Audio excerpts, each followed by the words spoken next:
నమస్తే అండి. నా పేరు కనకాల పద్మనాభం. నేను చిన్న విషయం మాట్లాడడానికి వచ్చాను. ప్రస్తుతం మన సమాజంలో వీధి కుక్కల సమస్య రోజు రోజుకి బాగా పెరిగిపోతుంది. రాత్రులు బయటికి వెళ్ళాలన్నా, ఎక్కడికైనా ఇంటికి వెళ్ళాలన్నా వీధి కుక్కలు ఇక్కడ అరిస్తే 10 మీదకి వస్తున్నాయి. దానివల్ల నియంత్రణ కోల్పోతున్నాం. అది కుక్కలు అరిచినప్పుడు మనం ఎక్కడికి వెళ్తున్నామో, ఎలా పరిగెడుతున్నామో కూడా అర్థం కావట్లేదు. ఈ ప్రభుత్వం కొంచెం ముందు చూపుతో బాగానే చేస్తుంది, కానీ కొన్ని ఏదో ఆపరేషన్ చేయడం, లేకపోతే ఇంజక్షన్ చేయడం చేస్తున్నారు. కానీ అది కాకుండా కుక్కలు పెరగకుండా చేస్తే ఎలా ఉంటుంది? కుక్కలు పెరగకుండా ఈ నెల చేసేవారు.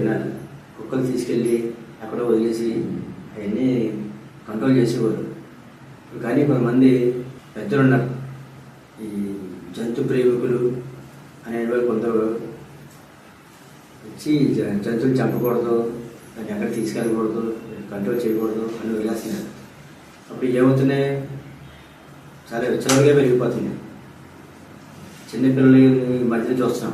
మన చిన్నపిల్లలు ఎవరో 4 కుక్కలు ఎలా పడితే అలా పీకేసి చంపేసి, అలాంటి 4-5 పిల్లలు చూసాము. కానీ దానికి బాధ్యత ఎవరు? ఈ జంతు ప్రేమికులు తీసుకుంటారా? వాళ్ళు మాట్లాడరు.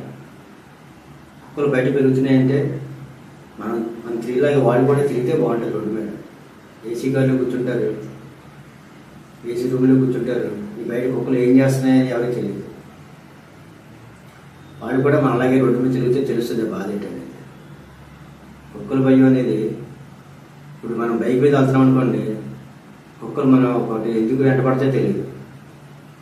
అవి కాలు పెట్టుకుంటాయి, లేకపోతే బండి అడ్డంగా పడతాయి.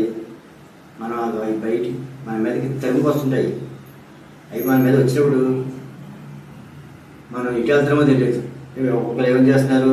డివైడర్ని గుద్దుకుంటున్నారు, పడిపోతున్నారు. అది ఎదుటివాళ్ళు ఎవరో వస్తారు, వాళ్ళని గుద్దుకొని పడిపోతున్నారు. అలా చాలా జరుగుతున్నాయి. కానీ దాన్ని కంట్రోల్ చేయాలంటే ప్రభుత్వం వారు కొంచెం గట్టిగా చర్య తీసుకొని ఇంజక్షన్ చేయడం కాదు. పూర్వం తీసుకెళ్ళేవారు, ఏదో కుక్కల బండి వచ్చింది, కుక్కలు తీసుకెళ్తున్నారు అని. అలాంటి మళ్ళీ రావాలి, తప్పదు. ఎందుకంటే మధ్య చిన్నపిల్లలు కూడా ఈ మధ్య చాలా చోట్ల చూస్తుంది. నేను చూశాను, ఆ పిల్లల మీదకి పరిగెట్టుకు వస్తుంటే. ఈ మధ్యన మన రాజమండ్రి రైల్వే స్టేషన్లోనూ కుక్కలు అక్కడ తిరగడం, అక్కడే పడుకోవడం, ఎవరన్నా ప్రయాణికులు వస్తుంటే వాళ్ళ మీద తిరగబడడం జరుగుతుందంట. అవి ఏదో బయటకు వచ్చినప్పటికీ ఈ మధ్యన మళ్ళీ రైల్వే స్టేషన్లో కొంతమంది వెళ్ళి పట్టుకుంటున్నారట. తీసుకెళ్ళిపోయి వేరే షెల్టర్లో వదిలేస్తున్నారు, ఎక్కడో వదిలేస్తున్నారు. అలాగే టౌన్లో ఉన్న ప్రతి కుక్కలు, వీధి కుక్కల్లోనూ తీసుకెళ్ళి ఈ రైల్వే స్టేషన్లోనూ, బస్ స్టాండ్లోనూ లేకుండా ఈ వీధులు మరీ దారుణంగా ఉంటున్నాయి. ఒకటి అరిసింది అనుకోండి, 10-15 కుక్కలు మీదకి వచ్చేస్తున్నాయి. ఆ కుక్కలు చూస్తేనే ఎక్కడో అడవిలో పురుగు చూసినట్టు కుక్కలు చూస్తుంటేనే భయం పడుతుంది. అవి ఎలాగ మీదకి వస్తున్నాయో తెలియట్లేదు. ఈ కుక్కలను కూడా తీసుకెళ్ళి వాళ్ళని ప్రభుత్వం తీసిన షట్టర్లో వదిలేస్తే అది జనానికి చాలా ఉపయోగకరంగా ఉంటుంది. ఈ చిన్న చిన్న ఊళ్ళోనూ లేకపోతే పట్టణాలు కూడా జరిగే బాధలు ఇవి. అలాగే ఈ ఇంజక్షన్ చేయడం, తీసుకెళ్ళడం, మరి కుక్కల్ని మన అన్నారు కుక్కలు ఇంజక్షన్ చేస్తున్నారంటే ఇంకా మళ్ళీ పిల్లలు పట్టవాలి. 100 మందిలో 10 కుక్కలు ఊరుకునే మీద కుక్కలను తాకుండా అలుచుడికి వాళ్ళకి దొరకట్లేదు. ఇవన్నీ మళ్ళీ మామూలే.